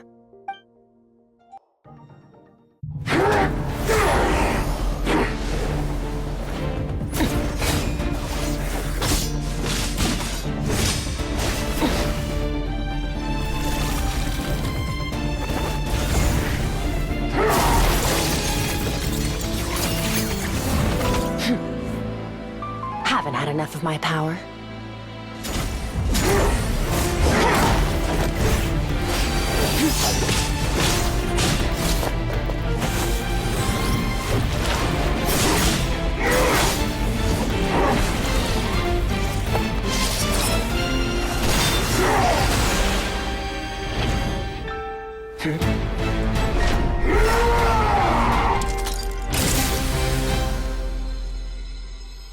Well then, let's see how much more of this power you can handle.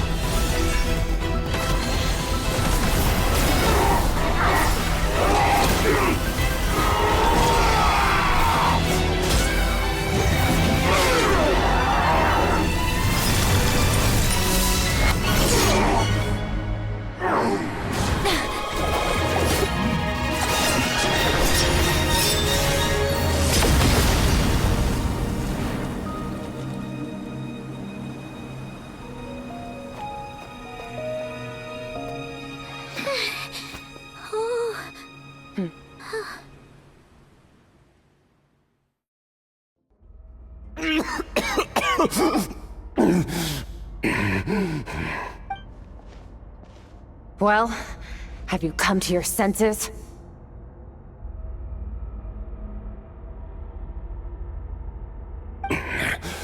You saw that my body was at its limit. So, you deliberately channeled your power into me, knowing that it would destroy my shell from within.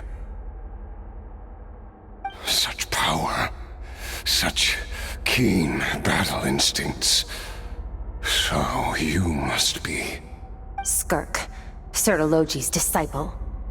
How long has it been? How long has he been away from Tevat? Hundreds of years. Hundreds? Sorry, it's a lot to take in. I should introduce myself. I am Skofnungar, a friend of your master and one of his followers. This is the first time I've heard your name, Skirk. But hundreds of years ago, I knew you existed. And I knew you would come here. Hundreds of years ago? Sounds like you and Master have quite the history. Care to tell us about it? Of course. Might as well take advantage of a clear head while I can. The story starts a long, long time ago. I was born into a noble family in Conria. As the eldest son, I was set to inherit our title. But I contracted an incurable illness as a child, and everyone gave up on me. I trained the sword harder than anyone else, defeated all of my peers. But it was all in vain. When other people looked at me, all I saw in their eyes was pity, or a strange glee in my misfortune. Even my parents were just waiting for me to die. Over time, my heart hardened, and I became aimless. That was the point where I met your master, Sertologi. We were similar in age, but different in background. He was born in prison, the son of criminals who had been sentenced to death. He spent his childhood wandering the streets, facing more criticism than the literary works in the Universitas Magistrorum. Yet, he always wore a smile on his face, as if kindness and malice were one and the same, and he could not see the difference. I still remember what he said to me when we first met. You need to fight to survive. Even if it's a losing battle, it should light a fire under you. How can you sit back like this and go down without a fight? That does sound like something he would say. He was the first to acknowledge that I was worth something, and he inspired me to keep going. When we sparred together, it was the first time I'd actually felt the thrill of combat. When I was 10, he stole forbidden research materials and managed to cure my illness. It was like there was nothing in this world he couldn't accomplish. When it came to the human form, he was always intent on pushing the boundaries of possibility. But somewhere along the way, I fell behind. My talents were nothing compared to his, and at some point, I realized he had pulled so far ahead, I was too embarrassed to even ask him to spar. After his grand endeavor was successful, he sought me out and said to me, This planet no longer holds anything of interest to me, so I'm leaving. But first, I have an offer. I can use a power I have just refined to break the curse of immortality for you. Your death was once what we worked so hard to prevent. But the immortality you now face is a different kind of pain altogether. I'll pass.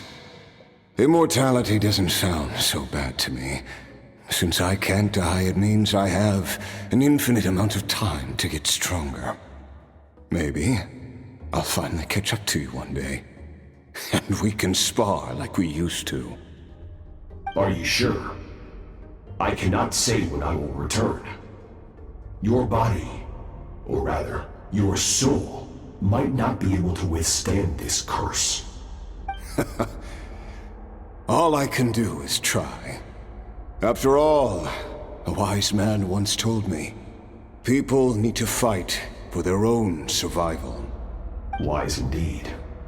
Nevertheless, if you grow weary of the pain of immortality, and wish to experience a good sparring match before you wither away, seek out my disciple.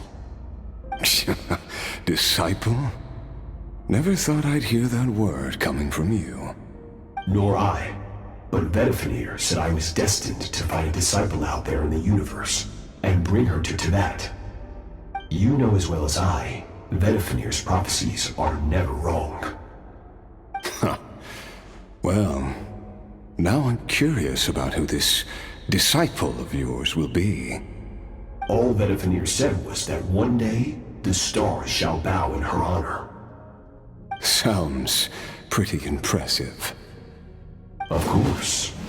Only the most outstanding people would have the right to become my disciple. Still self-assured as ever, I see. But you're not wrong. I'll be leaving then. Oh, and if you are serious about getting stronger, I left you a little gift in the primordial sea. As I've said before, walk whatever path you want.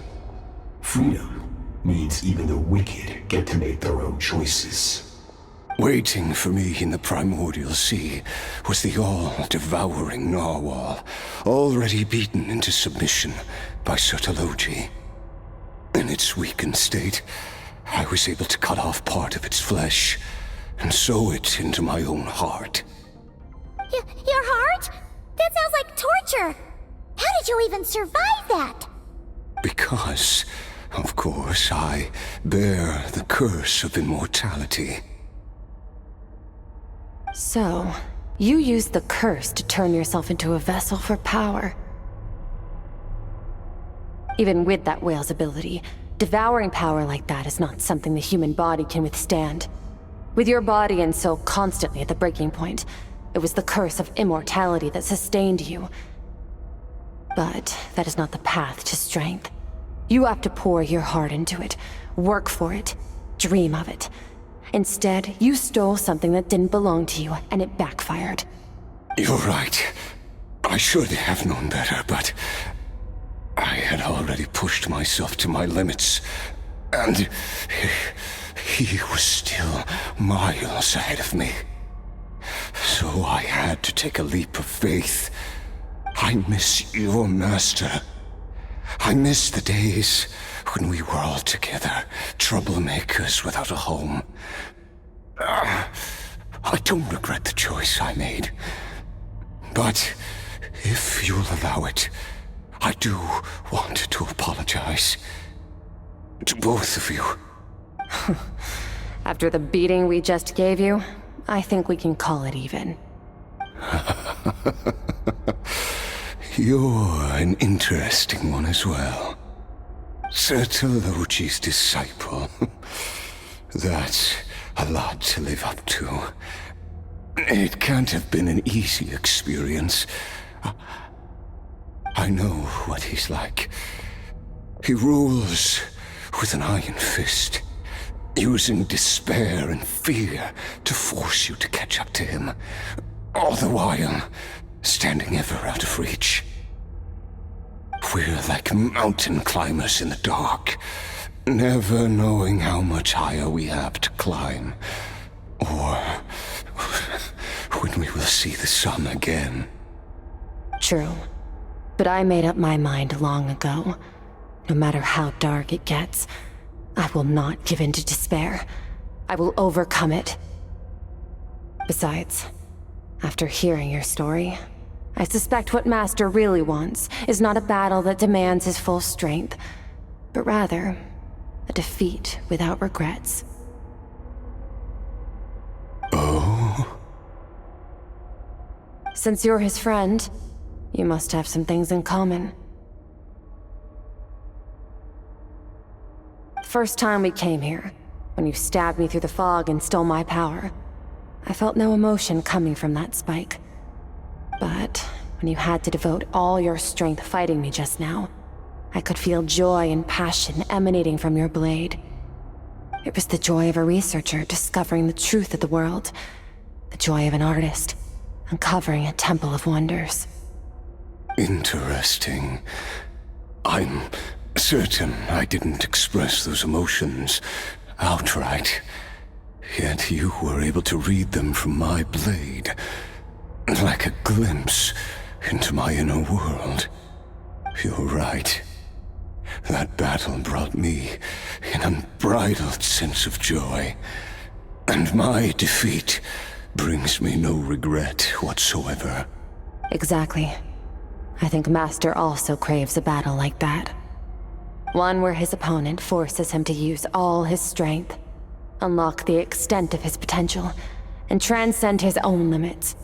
A battle to end all battles. After which, all can come to an end, including, perhaps, his life. For that very reason, good and evil are meaningless to him. He has one purpose, one goal: to complete himself. It's one of the secrets to his strength. Perhaps you're right. Perhaps that is his call. What a battle that would be. Oh, to witness such a... Are you okay? Too many different kinds of power are surging through my body. The curse of immortality allows it all to coexist, but it does not remove the pain. I won't be able to hold on to my sanity for much longer. What a shame. I would have loved to witness that battle. Sertologi once offered to free me from this curse. Now, I must ask that of you, Skirk. Can you release me from the pain? I can, but not through death, if that's what you were hoping for. It's not a suitable punishment for your crime. As an alternative, I can take your consciousness, along with all the power you've consumed, and smash it to pieces. The impurities will dissipate, and under the curse of immortality, your mind and body will regenerate. When that process is complete, you will be back to who you were before, no longer tortured by powers you can't control. But it will be a time-consuming and painful process. The decision is yours to make. I accept. And who knows? Perhaps I'll wake up in time to witness your great battle with Sertologi. I have faith that you'll be able to stand against him one day. Though I know it'll be a long and arduous road. If we are climbers in the dark, it appears the dawn has finally broken for me. But your ascent continues. At least, it looks like you are not alone on your journey. I will reach the top of this mountain, no matter what it takes. And you, Skofnunger, will be my witness at the end of all things. We did it! Ah, it's only been a few days, but it feels like forever.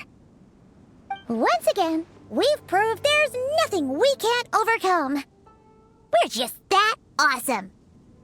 Wow, you sound even more confident than usual. Guess you really have become stronger.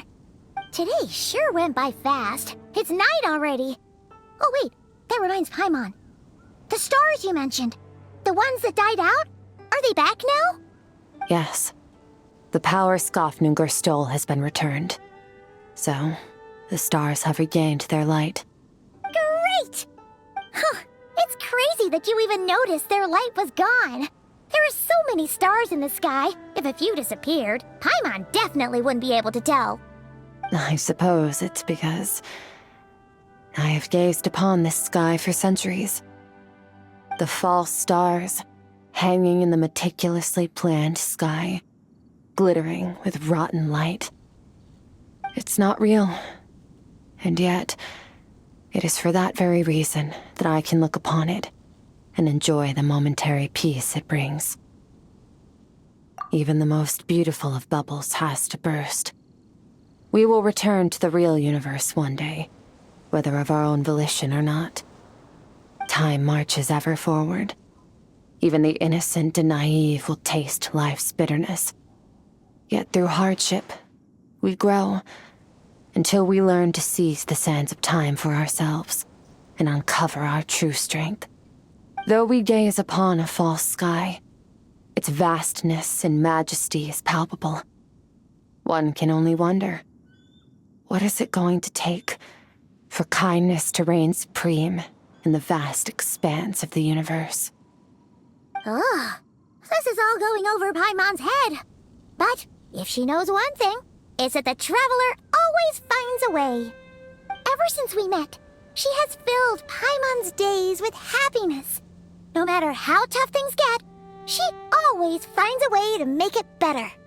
If it's too big a job for one person, then we'll do it with two. And if two's still not enough, then three. We've met so many amazing friends and accomplished so many amazing things. As long as we don't give up, we can make any wish come true. I suppose when it comes to you, anything is possible. Well, I should be going. Now that my power is no longer isolated from my emotions, I need more practice to get used to it. I suppose fate will decide. Maybe we'll bump into each other on the street. Or maybe we'll reunite on a different planet entirely.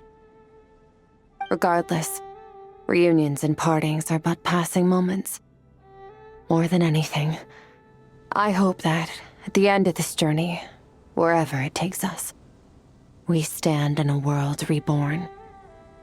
One without war, pain, or forced partings.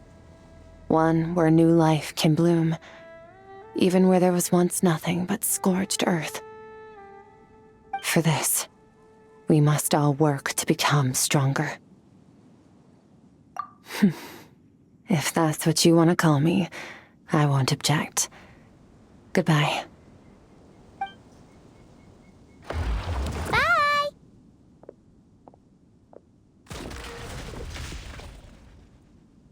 Is it just Paimon, or is she being nicer than before? We definitely count as friends after all that, don't you think? Hey, what do you think about camping here tonight? There's nothing quite like sleeping under the stars. Come tomorrow, we can continue our journey.